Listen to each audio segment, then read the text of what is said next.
One उत्पादकता संस्थान भारतवर्ष के पूर्वी क्षेत्र का एकमात्र वानिकी अनुसंधान संस्थान है, जिसका मुख्यालय भारतीय वानिकी अनुसंधान एवं शिक्षा परिषद देहरादून है, जो वन, पर्यावरण एवं जलवायु परिवर्तन मंत्रालय भारत सरकार के अधीन कार्यरत एक स्वायत्त परिषद है। पौध प्रजाति जिसमें वृक्ष हो, शाख हो या अन्य प्रजातियां हों, उनको उत्पादन की कई विधियां होती हैं, परंतु विशेषकर ऐसी प्रजातियां जो कि बीजों से जिनका उत्पादन करना या फिर उत्पादन की अन्य विधियां जहां पर मुख्य रूप से काम नहीं आ पाती हैं, या बहुत अधिक मात्रा में जब हमको किसी प्रजाति के पौध प्रजाति का उत्पादन किया जाना होता है, तब हमें ऐसी विधियों का उपयोग करना पड़ता है जिसके द्वारा हमको कम से कम स्थान में ज़्यादा से ज़्यादा उत्पादन करने का अवसर मिले, और इसके लिए टिश्यू कल्चर या ऊतक संवर्धन, इसका उपयोग हमें करना पड़ता है। उत्तक संवर्धन एक सक्षम तकनीक है। उत्तक संवर्धन तकनीक कई कृषिगत एवं बागवानी के क्षेत्र में क्रांति ला चुकी है, जिसके लिए दुनिया में अनेकों प्रयोगशालाएं स्थापित हैं। वानिकी के क्षेत्र में भी इस तकनीक की प्रबल संभावनाएं हैं। उत्तक संवर्धन का उपयोग करते हुए सूक्ष्म प्रवर्धन, माइक्रो प्रोपेगेशन पारंपरिक तकनीकों की तुलना में ट्यूब के भीतर उत्तकों के विकास पर बहुत अधिक नियंत्रण एवं बदलाव की अनुमति देता है। सामान्य कटिंग में प्रत्येक कटिंग का परिणाम केवल एक पौधा होता है, जबकि उत्तक संवर्धन में सूक्ष्म प्रवर्धन द्वारा एक कटिंग द्वारा हजारों पौधे तैयार किए जा सकते हैं। हम लोग बहुत कम समय में ज़्यादा मात्रा में पौधा को विकसित कर सकते हैं, मल्टीप्लाई कर सकते हैं। हमारा मेन एम्फेसिस रहता है जो मेजर फॉरेस्ट टिम्बर स्पीसीज पे। इसके अलावा भी हम लोग अदर्स मेडिसिनल प्लांट स्पीसीज पे भी काम कर रहे हैं, बैम्बू स्पीसीज में काम कर रहे हैं। एट प्रेजेंट हम लोग के पास 10 स्पीसीज से भी ज़्यादा हम लोग कल्चर कर रहे हैं। इस तकनीक से न केवल पौधे की गुणन वृद्धि हुई है, बल्कि औसत समय भी कम हो गया है, क्योंकि प्रक्रिया प्रयोगशाला में वर्ष भर जारी रह सकती है। पौधों के अंगों या कोशिकाओं को कृत्रिम माध्यम द्वारा संवर्धित करना ही उत्तक संवर्धन कहलाता है।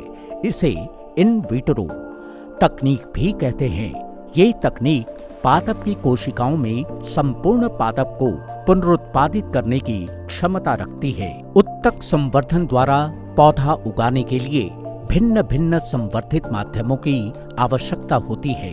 फर्स्ट स्टेप जरूरी है। जो मटेरियल्स, जो प्लांट पार्ट्स आप लेंगे, जिस पेड़ से लेंगे, वो अच्छा क्वालिटी का होना चाहिए। इसके बाद जो पार्ट्स को हम लोग कलेक्ट करते हैं प्लांट से, उसको कहा जाता है एक्सप्लांट। एक्सप्लांट को फील्ड से कलेक्ट करने के बाद पहला कदम होता है जो कैसे इसका सरफेस स्टेरिलाइज किया जाए। इसका बहुत सारा केमिकल्स उपलब्ध है, जिसमें उससे धुलाई करने के बाद अल्टीमेट हम लोग 3-4 बार पानी से भी धुलाई जरूरी होता है। खुले मैदान में उन पौधों का रोपण से पहले उन्हें मिस्ट चैम्बर और दृढ़ीकरण कक्ष हाइनिंग चैम्बर में रखा जाता है, जिसमें पौधों को के वातावरण में जीवित रखने योग्य बनाया जाता है। कम समय में बृहत मात्रा में पौधों का उत्पादन किया जाता है। इस विधि द्वारा जो पौधा प्राप्त होता है उसकी गुणवत्ता एक समान रहती है, जबकि बीज द्वारा उत्पन्न पौधों में अंतर देखने को मिलता है। कुछ प्रजाति के पौधों में फूल तथा फल लगने का समय काफी लंबा होता है, जैसे कि बांस। इसलिए इसके उन्नयन के लिए परंपरागत तरीके से हटकर इस विधि को अपनाया जाता है। इस विधि द्वारा रोग मुक्त पौधा साल भर तैयार किया जाता है। इस विधि के द्वारा उत्पन्न पौधों की गुणवत्ता हमेशा एक समान ही हो, ऐसा नहीं होता है। इसकी गुणवत्ता में भी अंतर हो सकता है, इससे इनकार नहीं किया जा सकता। भारत में 1960 के दशक में पेड़ की प्रजातियों की उत्तक संवर्धन की शुरुआत हुई थी। टिश्यू कल्चर के तरीके अब सागौन, और नीलगिरी के पेड़ों को तेजी से गुणन करने के लिए उपलब्ध हैं।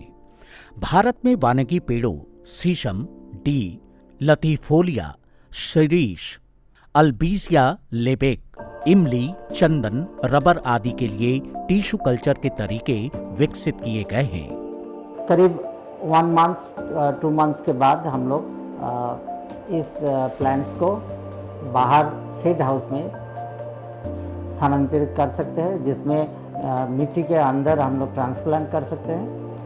और सीड हाउस में अगेन 1 to 2 मंथ्स रखने के बाद ये प्लांट्स पूरी तैयार हो जाता है, जिसको हम फील्ड में ट्रांसप्लांट कर सकते हैं। टिश्यू कल्चर लेबोरेटरी में अभी एक ट्री स्पीसीज जो हम लोग इंडिया के लिए बहुत ज़्यादा इम्पॉर्टेंट है, टीक सागवान कहा जाता है हिंदी में, तो इसी का कल्चर हम लोग क्लोन्स तैयार कर रहे हैं। और करीब 8 स्पीसीज बैम्बू का भी कल्चर हो रहा है। और मेडिसिनल प्लांट्स का भी बात करें तो 4 मेडिसिनल स्पीसीज का भी कल्चर हो रहा है। और हमारे टिश्यू कल्चर लैब का करीब कैपेसिटी है 1 लाख प्लांट्स पर ईयर।